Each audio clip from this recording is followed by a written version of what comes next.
Today's episode of Transform Your Workplace is brought to you by Xenium HR. Learn more about Xenium's complete HR plus payroll solution at xeniumhr.com. Well, I'm excited for today's episode. It's with Dr. Michelle Johnston. She wrote a book on the seismic shift in leadership. And in this episode, we're discussing how connection has become the new power in leadership and how leaders can thrive in this new era of connection. There's countless modes of communication digitally, like email, text, chat, virtual meetings. And we asked the question, is connection more or less meaningful than it was before we had all these tools? So Dr. Johnston shares her insights on the seismic shift that she's seen in leadership from power to connection and how she came to this conclusion. She'll talk about the characteristics of connection, the foundational levels of connection, and the importance of owning your own communication style. She's got tons of great stories and tips on how to connect with your team as well. So I know you're going to get a lot out of this episode. If you liked this episode and you like the show, please go to Apple Podcasts, hit that subscribe button if you're not subscribed.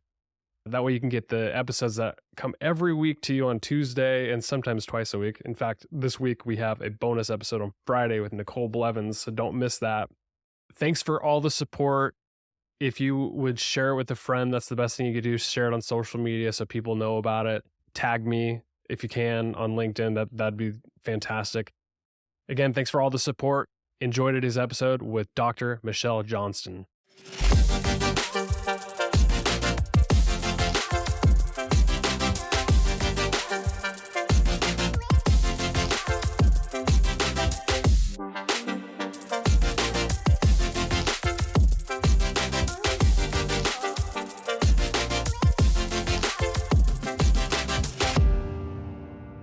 Michelle, it's a pleasure to have you on Transform Your Workplace. Thanks for coming on the show. I appreciate you. Oh, Brandon, thank you so much. I've been looking forward to this all week. I can't wait to connect with you and your listeners. Well, you wrote a timely book, especially coming out of the pandemic. It's called The Seismic Shift in Leadership, How to Thrive in a New Era of Connection. And I wanted to start by saying, you got the great Marshall Goldsmith to write forward for you. I love Marshall. His books are amazing. So it's really cool that he wrote that. He had wrote a little snippet in there, which I thought was interesting. He said, now that we have all these modes of communication, which is email and text and virtual meetings, we have to be more intentional about the way we're connecting, right? With those digital modes of communication, do you see it as more meaningful, less meaningful? Is it a little bit of both? I'm just curious what your thoughts are on what he said. Yeah, so I'm going to answer two of your questions. One that you didn't even realize was a question about Marshall Goldsmith. And I think this is really good for your listeners to know because it was a big wake up for me that he's my official mentor and he's been phenomenal. And he did write the foreword to the book. But the reason why I want to mention it is because it took me a while to get him to be my official mentor. I remember I was at a big leadership event with some of the executives I was coaching, and there were thousands of us in the room. And Marshall was on stage and he had just turned 70 and said, I want to pay it forward, and whoever wants to be mentored by me, send me an email. I ran home, Brandon, so fast and sent him an email and got wholeheartedly rejected. He said he did not realize that 16,000 people would want him to be his mentor in that first week. And so I totally understood. But the reason why I'm bringing this up is because I didn't let that stop me. I had not yet published my book. And so when I finally was sending my book off to my publisher, I reached out to Marshall again and said, I really feel that this topic is timely and I would love for you to be my mentor. And I'll never forget that day. I was teaching at home and I shut down my computer after literally teaching my leadership students about executive coaching and about Marshall Goldsmith and stakeholder-centered analysis. And I shut down my computer and the phone rings and it's Marshall and said, I would love to be your mentor. So it's really serendipitous and also a lesson in not giving up. So I just wanted to mention that first. All of your listeners out there, go after the mentor who you want. And even if they say no the first time, keep asking. The second thing that you referred to is, yes, this whole theory that I have that connection is of essence. It's imperative right now. It's got to be intentional and deliberate, is a function of how the landscape of our communication has changed and our modes. And I was on a 4-hour Zoom yesterday that was so old school. There weren't any visuals. We just said there weren't any breaks embedded in 4 hours, no breaks and no visuals. And I thought, okay, this is an example of how we just haven't adapted to this new world. We're a visual world. We're a world where we need connection. So yeah, I'm telling people, A, it's got to be intentional. And B, you've got to understand and utilize the tools that you're given. So how are you using Zoom? Are you using breakout groups? Please begin and get people to connect in breakout groups and then use visuals. I mean, there are ways we can do this, but like you said, it has to be intentional. Michelle, you wrote about the seismic shift, and this shift is from power to connection. Where did you come up with that idea? Is it experience, observation? Unpack that for me. Brandon, it was such an interesting journey. I don't know if I would have written the book unless I had stumbled so much with connection. So I don't want your listeners to think, oh, Michelle Johnston came out of the womb as this touchy-feely. Nope, I did not at all. I was very action-oriented and really struggled in the MBA classroom when I was first hired, when I've been there for over 20 years at Loyola. And I think I was a 28-year-old, brand new, coming out of the PhD program, MBA professor. And I had been mentored by really great faculty members, and academia is very old school. And so I was given the message that it was all about power. And so I would march into the classroom and I was the expert and they were the student. They were to listen and I was to command and control. And also I had these ideas in my head from being in the undergraduate, master's, and PhD program in communication. Never let them see you sweat, hold all the power. So I had all these internal messages. And so that's how I led. I led with power. And guess what, Brandon? It didn't necessarily work. And my dean would call me in and say, there's the disconnection.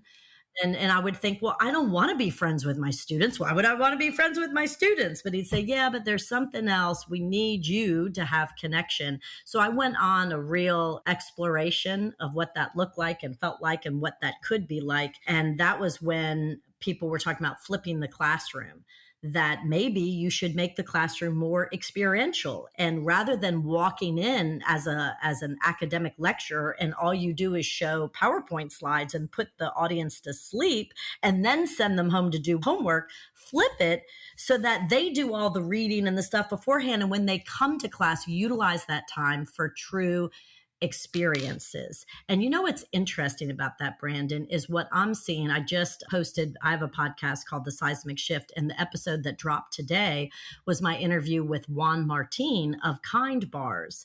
And the question I asked him was, okay, you're now out of the pandemic. All of your people are choosing not to come into work every day. When they come to the office, what are you doing differently? And he said, Michelle, I don't even have a door on my office. We reconfigured the entire space so that when they choose to come in, it is all about experiences as a team together. So isn't that interesting, those parallels? So I went through that, years ago, realizing when you have people together, let's intentionally connect and collaborate so that it's no longer one way. And that's what true connection is about. It's about reciprocity. It's about dialogue. So that's that big seismic shift, going from that one-way transactional model to let's have a conversation and connect.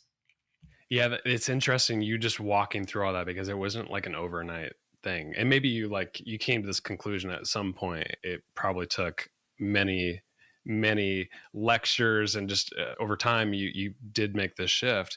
So for people who have been, it's ingrained in them, this fear, control way of leading, to then move to connection. What are some of the key characteristics to connect? Because it's like people could be listening to this podcast and hear Michelle talking about, oh, just connect.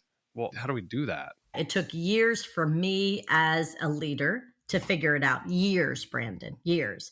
And then once, as a professor, you publish or perish, right? So I had my head down for years, publishing. And then when I lifted my head up, I was like, I want to be an executive coach. And now all of a sudden I'm coaching these leaders and I'm seeing they're doing the same things that I was doing. that they still thought that they needed to lead with command and control, and it was all about power. And they inadvertently were creating these cultures of fear. So I'm getting hired by these CEOs of companies. Please, Michelle, help my executives build cultures of innovation. And I'm looking around and conducting 360 assessments, getting all this data, and realize, whoa, because they're leading in that old way, they're doing the opposite of creating cultures of innovation. They're creating cultures of fear. So once I saw that it was happening in the workplace, that's when I decided to write my book. And then I went and I said, okay, I know it's all about connection, but just like the question you asked, I didn't know what that looked like, felt like, sounded like. What in the world is this thing called connection? I also knew that it had to be at 3 levels. I knew it had to start first with yourself, because when you're trying to be perfect, perfection equals disconnection. You're showing up as somebody else, so you can't really connect with your team. So it really had to start with you and connecting with you and who you are and owning your journey and understanding your superpowers and your blind spots, a lot of self-reflection in order to get to that next level of connection, which is with your team, which is what you're asking about, which I promise I will answer. And then that high level of connection with the organization, the mission, the vision. So I then went and interviewed 18 leaders from around the world asking these questions. Okay, what does connection look like? What do you actually do? And so this interview, again, that just dropped today with Juan Martin of Kind Bars, I said, okay, great. So you reconfigured your whole workplace up in Manhattan for those who can come into the office. I said, but what are you doing? You're the global president. So you're still communicating and leading with people in Africa and Belgium and England. What are you doing differently now? And he lifted up his espresso cup and he said, Michelle, because he's from Spain. He said, I'm a European. I love my espresso. And so my people know that the first 5 minutes of whatever meeting it could be a one-on-one, it could be a team meeting, but for whatever the meeting it is, for the first 5 minutes, we visually lift our cups of espresso up or whatever they're choosing to drink, and we talk personal. I want to know how their kids are, what their vacation plans are, how their Thanksgiving was if they're in the United States, where are they going for the holidays. I want to know personal. Once we do that, then we get down to business. And so I want your listeners to kind of get it out of their head. A lot of people think, oh gosh, I have to begin with a silly icebreaker. That's so not me. I'm not asking for a silly icebreaker. I'm asking for you just to ask a question about your people to show that you care about them as people. That it's not just getting on the call and business as usual. Okay, Brandon, what's the agenda? Okay, your marketing. Did you accomplish your goals? Could you bring us an update? That's business as usual. That's not going to work. It's not going to work anymore. People are going to be like, what? Let's connect. Let's spend a little bit of time talking personal stuff. I also want your listeners to know too, I'm not advocating for them to be anybody's therapist and to memorize the names of all dogs, all babies, ages, activities, not at all. I'm just saying, you know what? It's connection has got to be intentional, and it's got to be a way for you to show interest, genuine interest in your people as humans. I'm glad you brought up the 3 levels of yourself, team, and organization. I want to unpack those a little bit. So let's start with yourself. There's a few gems in that section that I wanted to uncover and let you unpack it a little bit. So you told a story about you're in college. I think you went to Auburn, joined the sorority, and you hadn't really found yourself. And every person you'd meet who's maybe from a different area, you would sort of flex your behavior based on them just to try to fit in. And I get that because we just want to belong, right? But you didn't have your own story there. You didn't have it built. So why is it important to start with yourself, reflect on your own story? Because then there was this other point which ties in nicely with it, which was if you don't come up with your own story, somebody else will. They'll project whatever they believe on you about what your story is. So why is it important that we create our own narrative? Well, first of all, Brandon, you totally see me. I feel very seen by you. Thank you. Great memory too. Yeah, I didn't realize that moving around, I loved moving around growing up every 2 years. I loved moving to different cities from Detroit to Nashville to East Brunswick, New Jersey to Memphis, Tennessee. Like I had the whiplash of all kinds of different cultures, at least east of the Mississippi. I never made it to Oregon where you are. And I really enjoyed it. What I didn't realize is that it would end up biting me in the butt. when I was trying, my default, like you said, was just fitting in. So if somebody said, like at Auburn, here I am in the middle of this super Southern university, and I loved it. And the women, my sorority members are like, you are the most beautiful women I've ever seen in my life. I mean, they would wear these long Laura Ashley dresses and skirts. And I was from the Northeast and Michigan, and I couldn't pull it off. And I tried so hard. And what I found though is because I just kept trying to fit in and fit in, that people would see me as fake. And like you said about, I wasn't owning my story. So if they said, oh, I'm from Birmingham, I'd say, oh, my parents live in Birmingham, because they did for 2 months. And then the conversation would shut down because they realized you're not really from Birmingham. Who the heck are you? Right. And I just couldn't go deep because I hadn't really owned my story. And I had to work hard at that when I joined Loyola's staff faculty. And the dean said, you've got to figure out a way to connect. I started making my students own their stories and share their stories, which meant I had to own my story. And that's when I really spent some time saying, okay, this lifestyle of moving around all the time, really, I was able to benefit from. I was resilient. I was adaptable. I enjoy learning about people. And that also, I didn't feel like I had a home, and I had to own that rather than run from that. So through that process of having my students own their journeys, I then owned my journey. And once I owned it and didn't try to pretend that I was from Birmingham and said, no, I've lived in 15 different cities, but I've made New Orleans my home. And I'm here because this is a city built on connection. And I love it. I finally had a story, Brandon. And once I had a story and could talk about it, then people didn't find me fake. They're like, oh, okay, I get you now. When people hide pieces and parts of themselves, that's when people make up typically incorrect versions of you because they feel that you're hiding, and nobody likes somebody who's hiding. So yeah, that was huge. This doesn't come easy for a lot of people. That's the thing, is like, this is not a problem for me because I'm authentic. Like I always tell people, like, what you see is what you get, like the good and the bad. I'm not perfect. I don't pretend to be. I mean, sometimes I'll rub people the wrong way, but it's just like, it's part of my story. I know who I am, and I'm not going to be fake.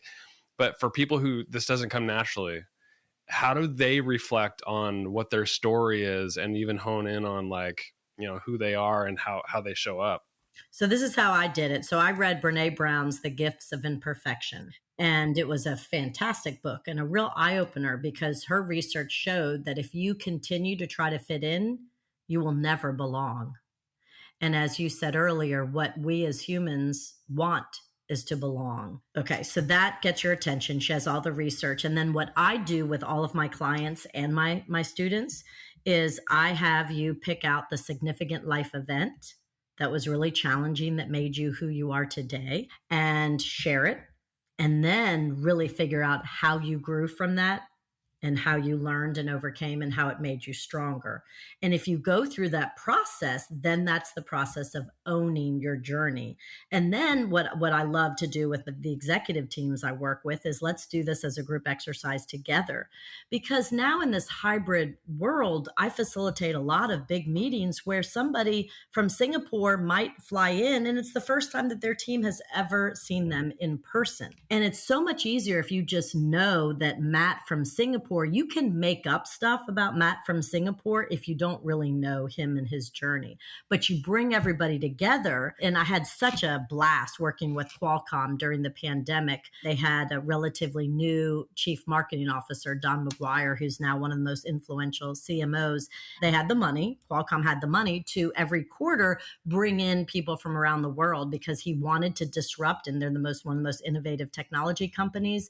And I said, you got to slow down. If you really want to disrupt, we have to connect. So let's spend an entire day in different groups, owning your journey, owning, going through personality tests, having common language, owning your communication styles, and really doing all these group exercises that required self-reflection. That to me is the answer to your question. We as leaders have to take time. So Salesforce, their leaders are still telling them, I want to work remotely. So now every quarter, what I'm hearing is they're requiring their people to come face to face for 3 days. Because once you know somebody's story, there's very little room for judgment. So you have to own your journey and your story, and then you have to share it so that others can trust you. That's how you create psychological safety in teams. As you're talking, I'm going back to when I was 23 years old. One of the first books I read, you get burned out in college of reading. And so it took me a couple of years out of college to start reading again. One of the books I read was Stephen M.R. Covey's book, Speed of Trust. And I thought that was so interesting because it's like, in order for business to be done and move fast, you have to trust people and connect. And if you don't do that, then business is slow, it's clunky, you make mistakes and you fail. And that ties in so perfectly with what you're talking about here. Gosh, you are so right, because to go fast, you have to go slow, right? And I'll never forget, Warner Thomas is in my book, and he's the new CEO at Sutter Health in California. And he loved talking about the speed of trust. And he would talk about that example of all of a sudden after 9/11, when it took forever now to get to the gate. Think about airports were wide open. I have memories of my parents and grandparents walking me right up to the window, watching me get on the airplane and waving as I taxied out. And now all of a sudden, when you don't trust, how long that takes, right? Yep, absolutely. So similar to the way you said about we need to reflect on our own story, we need to own our story. You said own our communication style as well. How do we recognize what specific style we have? Unpack that for me. On my first sabbatical, I developed a communication assessment because I found that teams struggled the most with communication, and I wanted to give people a common language. So whether you take mine, there are hundreds and hundreds and hundreds of communication assessments out there. And I highly recommend as a team to go through that process together. Everybody take their communication assessment and go around and say, I'm a people communicator. I focus on relationships and connection. And then the next person says, I'm an action communicator, and I really just focus on the bottom line and results. And then the third category that I found through my research is the content communicator, which really just focuses on the data and the research.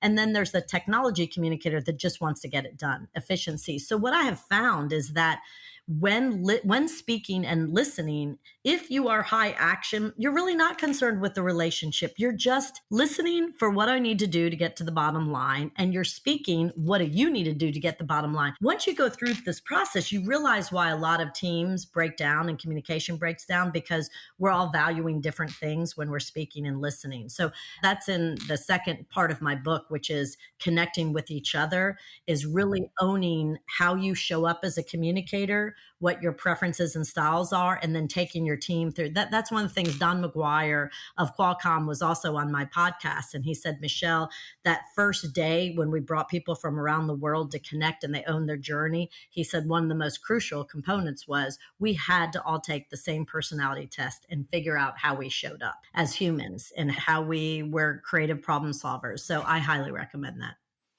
Yeah, so you're talking about that second level, which is the team. I want to go a little deeper on that if you don't mind, especially in this environment right now where it's like some workplaces are fully remote, some are stuck in this hybrid, and some maybe never left the workplace. This is probably a lot, but how do you connect with your team? Is there just core foundational components that help you connect with the team? Is there any exercises that you recommend? Floor is yours on this one. Oh, absolutely. So again, the first thing I recommend to connect with your team is to have your team own their journeys and share them.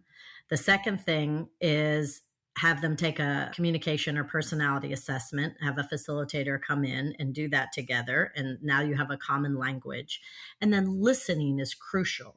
And so I really recommend executive teams once a quarter to have an outside facilitator come in, or you might have a big internal leadership institute, somebody that could come in and do this for you. And every quarter, do some exercises on listening and having honest conversations and difficult conversations and how to be an empathetic listener. Because what I found in all of this research, interviewing these 18 leaders, trying to figure out what connection looks like, feels like, and sounds like, listening was absolutely imperative. And yet so many people are admit that they're not very good listeners, especially on Zoom. I referred to that Zoom call I was on yesterday for 4 hours. So many people turn their cameras off. Well, if 92% of a message is nonverbal, then you only have an 8% chance of being effective at communicating if by just turning your camera off, right? So we have to figure out how to show up as good listeners, particularly in this hybrid environment. But yeah, I think that these quarterly team development sessions where somebody from the outside said, we're going to go through some listening exercises, we're going to go through some communication exercises, we're going to continue to get to know each other as humans. That's how you build a team. I'm going to put you on the spot, and if you can't think of anything, that's fine. But do you have any stories of people that you know have had struggled with connection with their team and then transformed? Oh my goodness. Yes. I had this gentleman, and I cannot say his name. He was the symbol of perfection. And he had been raised in a Jack Welch type culture, a company like GE. It was a company that just looked up to Jack Welch and GE in the 80s, and that's how he was trained. So there was never a hair out of place. His shoes were always polished, his clothes were custom, his teeth were white, and he never shared anything that wasn't perfect with his people. So he would bring me in usually once a year to work with his team, and he wanted his team to take risks and really think differently. I said, okay, well, in order to take risks, you have to feel like you can make a mistake and ask a dumb question. So will you share with the team a time that you made a mistake? No, no, no, no, no, no, no, I can't do that, because then they'll think that I'm not perfect. I said, but perfection equals disconnection. There's a disconnect with your team. If you demand that you're perfect and then you demand that they're perfect, innovation isn't going to happen. So we spent a whole lot of time. And then I recommended to the CEO that this leader get an executive coach and go through 360, because he just had this belief that he had to be perfect and he was not going to get what he wanted out of his team with the pressure that he put on them. He would have these virtual calls, and if a person made a mistake in the Excel spreadsheet and he found a number that was off, he would berate them in public. I mean, it was a true culture of fear. You cannot be innovative in that environment. So yes, he was rehabilitated with the help of an executive coach. That was tough. That was tough because it was how he was raised. You said perfection equals disconnection just now. I love that. Is perfect. That really packages up what we're talking about here, which is owning your story and connecting with your team. Like I love that. I just wanted to call that out. The organization is that third level. What can we do? What are the components to connecting with the organization? I have a great story of organizational disconnection. So one of the leaders in my book is Jim Mora. Right now, he is the head football coach of the University of Connecticut. He had been the head football coach of Atlanta Falcons, Seattle Seahawks, UCLA. When I interviewed him for my book, he was on ESPN Sports Center. And so he was taking a lot of time to reflect, and he really wanted to coach again. And so we had a couple of really good interviews. He was one of the few leaders, Brandon, who really talked about his failures, I think because he was in this time of reflection. And I said, tell me about the level of connection at the organizational level. Have you ever had any stumbles? He said, stumbles? He said, when I was the head coach of the Atlanta Falcons, he said, I played football for the University of Washington. I was pretty much raised in Seattle. He said, so I went back home. We were about to be a Monday Night Football. He said, so that weekend I went back home, and my best friend from college was a radio host. He had me on his radio show. And he said, Jim, if the University of Washington head coach position comes available, would you want it? And he said, Michelle, in that moment, ego got in the way. And I lost focus that I was representing the Atlanta Falcons as the head coach. But ego got in the way. I lost my connection with who I was representing. And I said in that moment, laughing and joking, absolutely, that would be my dream job. And he said, what was sad is that he goes, because I really was just having fun and joking. But what was really sad is when the wheels landed on the airplane in Atlanta, the owner got on the telephone with me. And he said, I want you to march into that locker room and face your teammates. And he did. And he said, that's when he realized he was about to be fired, because he looked in their eyes and saw that he'd lost their trust. So he was fired. He lost 30 pounds, had to move his entire family, and then all of those players he recruited. He said it was the worst time of his career. However, it certainly taught him that big lesson of how important it is to stay connected with your organization. That is so powerful. I'm glad you shared that. One of the things that you pointed out is that leaders need to own their calendar. I think this is really important because our time is so precious. And I even wrote something on LinkedIn this morning about like just how busyness gets in our way. Like our calendars are full. We're in a constant state of other people's priorities. How do we need to reflect on our calendar so that as leaders, we're most effective? We're there for our team. We're connected to our people or connected to our organization. What do you think? Yeah. So Warner Thomas, when he was the head of Auctioner here, now he's at Sutter Health, taught me about owning your calendar. When I was in his office and I was showing him my 3 levels of connection, I said, okay, so we're at this top level connection with the organization. Help me understand.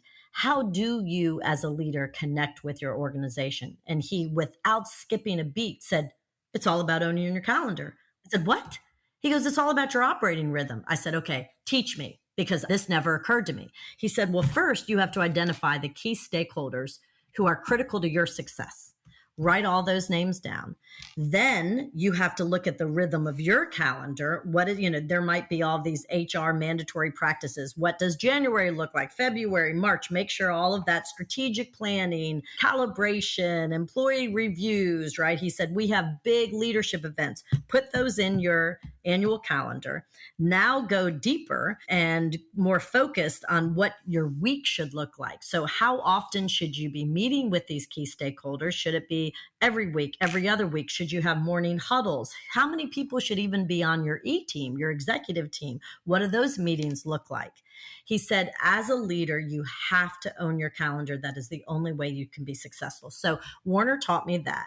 And then one of my clients, Eden Ezel, is the head of compliance. And she said, Michelle, I finally figured out how to own my calendar based on my personality so that I can be as effective as I can be. I said, do tell. She said, I'm an introvert. And so I literally, after big meetings that take a lot of energy, I have to embed time for me not to have meetings and just reflect and process. She said, so now my weekly operating rhythm, she said, Monday mornings, I have no meetings scheduled so that after I drink my cup of coffee, I'm in planning mode and really thinking, planning mode. She said, then my first meetings will be Monday afternoon. She goes, work really hard Tuesday, Wednesday, Thursday, and then Fridays afternoon, no meetings. She said, and I take that time to follow up, show appreciation, and express gratitude. And that then puts me in the right mindset for the weekend, because I leave just feeling fulfilled. I've dotted all of my I's, crossed my T's, thanked who I needed to thank, showed appreciation. And she said, and it just helps me be the better leader. She said, the second thing I did is I realized, owning my calendar, I was telling all of my direct reports how I wanted to meet with them. But then I realized my one-on-one meetings with them should be about what they need from me. She said, so I sent out an email a couple weeks ago and I said, you know what? I'm saying to meet with me every other week on Zoom with your cameras on for an hour. That might not work for you. What would be best for you? She said each one of her direct reports came back with different requests. One of them's like, I'm such an extrovert. I've been working from home with 2 small children for 2 years. Can we please meet in a coffee shop? And Eden's like, absolutely. Another one is a former police officer. She's also head of risk. And he goes, Eden, I could just talk to you on the telephone once a month. We're good. She's like, check. So it's really, I think owning your calendar is understanding you and your energy levels, when you work best, how you work best, and then putting it on your people and asking them, how do you want to be effective with me? Michelle, I knew this conversation was going to be great, but it was even better than I could have imagined. So thank you for this. Can you think of any parting thoughts or calls to action that you want to give people? Yeah, it's got what I have found to your listeners. First of all, thank you so much for tuning in. Brandon is awesome, as you already know. It's got to be intentional. It's just in this hybrid work environment, we can't do things as normal operating procedures. It doesn't work anymore. It's got to be more connective rather than transactional. And you just have to embed time to meaningfully connect, because it's just not happening organically anymore. So I think if I could just leave your listeners with that one thought, really think about your calendar and how you can meaningfully connect and embed time for connection, because that's how you're going to get the most out of your people. My guest today has been Michelle Johnston. Michelle's book is The Seismic Shift in Leadership, How to Thrive in a New Era of Connection. Michelle, thanks for being part of the podcast. Really appreciate you. Oh, thank you so much, Brandon. Y'all have a great day.